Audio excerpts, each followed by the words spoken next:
दोस्तों, क्या आपको पता है कि हमारे देश में सड़क दुर्घटना से मरने वाले लोगों की संख्या चाइना में सड़क दुर्घटना से मरने वाले लोगों की संख्या से 2 गुनी है, जबकि चाइना की जनसंख्या हमारे देश से काफ़ी ज़्यादा है। साथ ही साथ जब बात आतंकवादी दुर्घटनाओं की आती है तो हम इससे बड़ा परेशान रहते हैं। लेकिन हम आपको बता दें कि साल भर में आतंकवादी हमले से मरने वाले लोगों की संख्या से 4 गुना ज़्यादा लोग एक दिन में सड़क दुर्घटना के कारण मारे जाते हैं, जिससे आप यह समझ गए होंगे कि बाहर के देश के आतंकवादी से ज़्यादा हमारे देश की सड़कों पर चल रहे लोग एक दूसरे को मारने में लगे हुए हैं। अब इस दुर्घटना को कैसे रोका जा सकता है और कैसे हम और आप इस तरह की दुर्घटनाओं से बच सकते हैं, इस बारे में आज मैं आपको बताने वाला हूं, इसलिए वीडियो के बिल्कुल लास्ट तक बने रहिए। और अगर आप चैनल पर नए हैं तो प्लीज़ सब्सक्राइब करके घंटा हिलाना मत भूलना, ऐसा करने से आप पर कृपा आनी शुरू हो जाएगी। ट्राई करें, इट वर्क। दोस्तों, एक अनुमान के मुताबिक पिछले 27 सालों में जितने लोग आतंकवादी घटनाओं से मारे गए हैं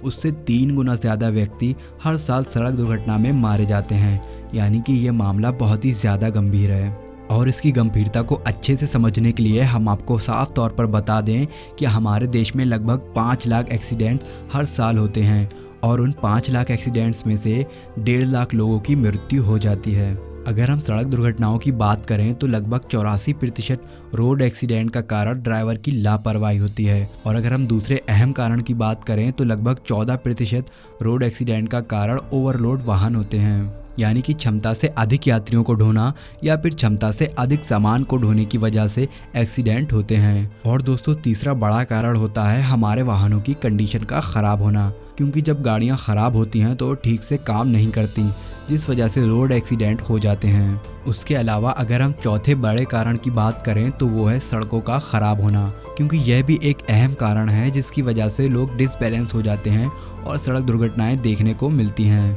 जैसा कि हमने आपसे कहा कि सबसे बड़ा कारण सड़क दुर्घटना का और कुछ नहीं बल्कि ड्राइवर की लापरवाही है। अब आप बोलेंगे कि भला इस चीज़ में कोई क्या कर सकता है, और यहीं पर हम गलती करते हैं, क्योंकि हमेशा हम सामने वाले की गलती ठहराकर अपने आप को साफ सुथरा साबित करने में लगे रहते हैं। लेकिन शायद आप ये भूल जाते हैं कि जब आप भी कोई वाहन चला रहे होते हैं तो आप भी एक ड्राइवर होते हैं। ऐसे में अगर हम ड्राइवर की सबसे बड़ी गलतियों के बारे में बात करें तो वो ओवर स्पीडिंग है, क्योंकि कई सारे लोग तेज़ गाड़ी चलाते हैं और इसी वजह से 61% रोड एक्सीडेंट तो केवल ओवर स्पीडिंग की वजह से ही हो जाते हैं, यानी कि करीब 74,000 आदमी हर साल तेज़ गाड़ी चलाने के कारण मौत का शिकार हो जाता है। अगर हम इस विषय को थोड़ा और गंभीरता से सोचें तो जब हम 50 किलोमीटर प्रति घंटे की स्पीड से अपना वाहन चला रहे होते हैं और सामने वाला भी उसी स्पीड से आ रहा होता है, तो अगर दोनों वाहन आपस में टकरा गए तो उससे जो नुकसान होगा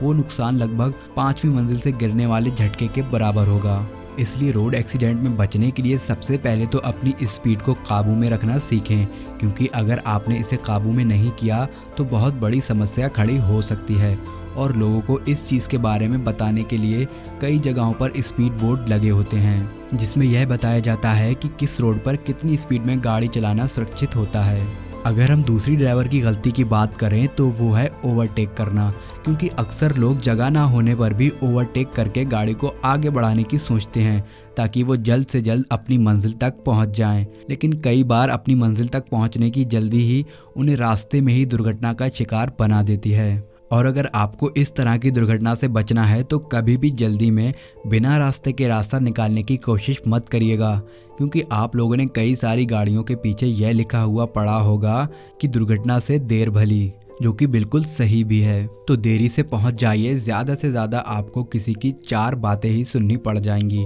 लेकिन ज़िंदगी खोने या ज़िंदगी भर पछताने से तो अच्छा है कि किसी की 4 बातें ही सुन ली जाएं। अब ड्राइवर की लापरवाही से होने वाले एक्सीडेंट का तीसरा बड़ा कारण है शराब और ड्रग्स का सेवन, जिसमें कई सारे अमीरजादे नशे में चूर होकर गाड़ी चलाते हैं और उन्हें यह समझ में नहीं आता कि वो किस रास्ते पर जा रहे हैं, जिस कारण उनका एक्सीडेंट हो जाता है और अपने साथ साथ वो सामने वाले को भी बुरी तरह से नुकसान पहुंचा देते हैं। इसी वजह से ये सख्त कानून है कि कभी भी शराब पीकर गाड़ी नहीं चलाना चाहिए, और अगर ऐसा कोई करता रहता है तो उसे सज़ा भी मिलनी ज़रूरी है, क्योंकि यह न सिर्फ उसकी जान के लिए ख़तरा बन सकता है बल्कि सामने वाले की जान के लिए भी ख़तरा बन सकता है। एक और लापरवाही की बात करते हैं जो अक्सर आजकल लोग करने लगे हैं, वो है मोबाइल फ़ोन का प्रयोग। जी हाँ, कई सारे लोग रास्ते में वाहन चलाते समय मोबाइल फ़ोन का प्रयोग करते हैं, जिससे उन्हें लगता है कि वो बैलेंस बना ले जाएंगे, लेकिन बातों में इतना ज़्यादा लीन हो जाने के कारण